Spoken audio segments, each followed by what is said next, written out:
Hey, what's going on, people? So today I wanted to talk about this documentary I saw on HBO called, I got it written on my hand, it's a long title, After Truth, Disinformation and the Cost of Fake News. You see how I wrote it on my hand? It's kind of a long, if it would just called it After Truth and Fake News, it would have been easier to remember. The reason why I thought this documentary was really particularly interesting is because it sort of outlined how fake news gets started and how these websites can put out stuff in message boards and be picked up and then distributed to the mainstream news, particularly like CNN and Fox News, who they were citing as the worst perpetrators of fake news. It doesn't mean that ABC, NBC, CBS, and all those other people don't do that, but it's like follow the leader, I think. If you hadn't, I did a series of podcasts at the beginning of the pandemic where I was talking about how I worked in news for 7 years. Loud motorcycles. Another loud motorcycle. And I lost my train of thought. And so I did the podcast about how I worked in news, and I know that when you shoot a story or cover a story, that you're only seeing a minute 30, generally speaking, of what the whole story was. Instead of seeing, like a 5 or 10 minute mini documentary, you're seeing this micro news. And that was back in the 90s, early 2000s. And today, what you're seeing, I believe, is you're seeing this follow the leader, or, monkey see, monkey do, where somebody puts something out on a message board, supposedly that somebody did something, with all the political races and things like that. People are putting out, this guy raped this girl, or, this guy was spotted with underage kids, or any of that, crazy stuff that goes on during the presidential elections and the Senate elections and all that stuff. So, I'm not particularly a follower of political news, unless it's something really interesting, But all the Trump stuff and all this crap and all this conspiracy theory, I never really am interested in. But what was interesting, the thing they pointed out, was the whole pizzagate, which I really hadn't went down that road to understand what pizzagate was. And in a nutshell, pizzagate was a story that was started about this, I think it's a Comet Ping Pong and Pizza, I think it's called. And I'm not sure exactly where that place was. I imagine it was near Washington, or a small town near Washington, because supposedly a lot of people who were government officials or whatever used to go there. But essentially it's a pizza place that has ping pong tables. But this documentary, once again, After Truth, what did I say it was? Disinformation and the Cost of Fake News, covers the Pizzagate scandal. And it's not like, I think people always tack on the Pizzagate because of Watergate, the Watergate, whatever, break-ins and all that stuff with Nixon. But I don't know who coined that, but the news always needs a juicy title. So anyway, this goes on to say that what happened was that somebody started posting on message boards or something that there was that political figures were going into Pizzagate, and they had the pizza place, the Comet, whatever, and saying that there was children or babies, and that the political figures go there in the basement to eat babies, to foster, which sounds insane, right? Immediately you hear that and you say, okay, well, that's fake. I mean, there's nobody eating babies. But I think the theory is that with all these conspiracy people and these message board weird people that are on 4chan and Reddit and all that stuff, they think that that's how political people gain power, through all the theories and stuff. about what is that called? All the secret societies that the the government has, and that's how they retain power. And it's all about secret societies, and that they use magic. But anyway, because I don't believe in a lot of that crap.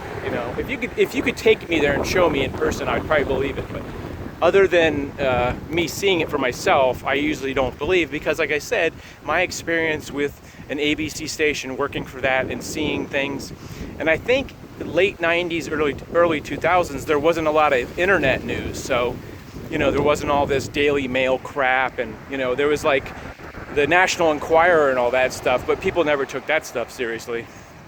And like People magazine, tabloid, but there wasn't so much internet news that was like instantly put all this stuff, or the Twitter thing where somebody puts out a tweet and then it just goes viral within hours. You know what I mean? And that's what I think this documentary is pointing out, that somebody can put out something on Twitter and people will pick it up and do an article because they want the sensationalism and they want the money. It's essentially a money motivated thing.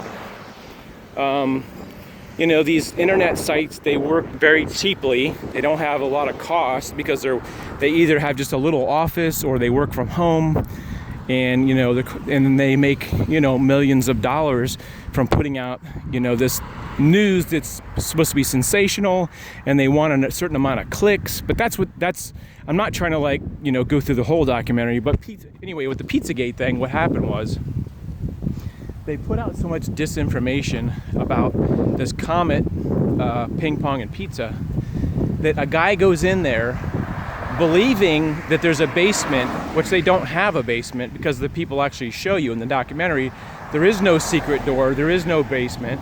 I mean, and you can think what you want. If you believe in that theory, that's fine. But the reality is that a gunman went in there to find and rescue the children. He thought that information was so much truth to it that he decided to go in with an AR-15 or whatever it is and storm the place. He didn't shoot anybody as far as I know, but he came in looking for secret doors, and he was knocking over tables looking for like a trap door, and caused that whole thing. And I think that's what is referred to as Pizzagate because of what happened. And then because of all the Pizzagate, they were getting threatening, the Comet Pizza place was getting threatening calls. And after the gunman came, the owner says that, I just thought I'm closing and that's it. There's no way we can stay open. This is like ridiculous. Somebody's going to get killed. Is there somebody else coming? And it turns out, they reopened and the community supported them, because apparently it's a very beloved place, for the locals. And the guy that owns it to this day is still scared that some other nut's going to come in there and shooting up the place. So it's sort of a tale. The whole documentary is a tale how you can put out this fake news and somebody or many thousands of people will believe that there's actually babies in the bottom of a pizza place, and that high political figures or rich people come in there and eat babies. And it's right there with the flat earth theory. It's all these theories that people love to buy into. I don't know why. I wish I could understand, the mind of people that buy into all these, they're selling us the Matrix and all that, and that we're all brainwashed. And, there may be a hint of truth in the political system, how we all know it's motivated by, political figures, and rich people do motivate the world in the perceived, what people's perception is reality. And it really explores that in this documentary, how if you have a perception that there are babies in the basement of a pizza place, that some people are going to think it's true and will buy it, because like I said, it starts as this small little post in some kind of 4chan or Reddit message boards, and then it blows up, and the media, I think the media wants to pick it up because they don't want to be left out of the money to be made by these sensational stories. And if there was no money to be made, there wouldn't be all these crazy sites. But people are, making millions of dollars off of these internet sites, as well as, ABC and CBS, NBC and all that crap. And it's just, it's a racket. And, you don't want somebody to scoop you and not get in on that news. It's all, like I said, it's all about getting viewership and advertisement, which equals dollars, which makes the world go around essentially.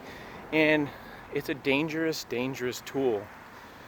And that's what I learned through this, because I had never really heard of the full story of the Pizzagate with the Comet Pizza.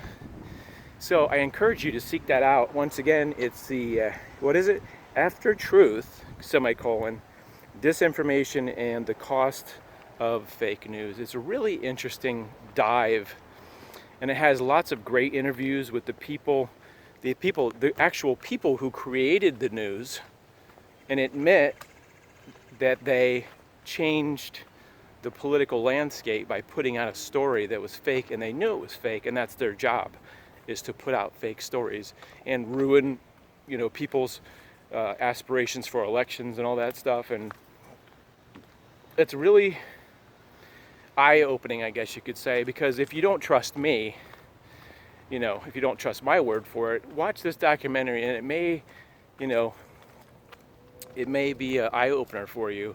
Now, I'm not saying all news is fake, but there is a climate now, since the internet is really the main source of people's information. I mean, you go on Google and you see a story and you click on it and you look and go, why would they print it if it wasn't true? That's kind of like the thinking, I think. General thinking is like, well, why is this, on the news? And, you have to really navigate for yourself and find out your own truth, because I don't think you're going to find it on the news. You sort of have to really, if it's something that's pressing to you, and you really have to dive in and find out where this came from in order to really make a decision. What's true, what's false. It's really difficult anymore. Like I said, 20 years ago, before there wasn't Twitter and Instagram and all these Daily Mail and all this crap, it was a lot more easy to trust what you would hear on the ABC Evening News, because they didn't have as much a stake in the game then. But I think now, since all these the internet sites are taking money away from the TV programming, I think that's what has changed the whole game since I've been in the news business. So anyway, it's worth watching. I think it's like an hour and a half long, something like that. It's a very good. If I would trust anything, I would trust this, because it's not about, the person who made the documentary is not a news person as far as I know, but it's just exposing the truth and like where, how that has been changed just by message boards. It's a really incredible eye-opener. I mean, I was even surprised at a lot of the things that they were saying, where people are admitting to putting out fake news on purpose just to ruin somebody, and the power of that. So anyway, check it out. That's my recommendation for the week.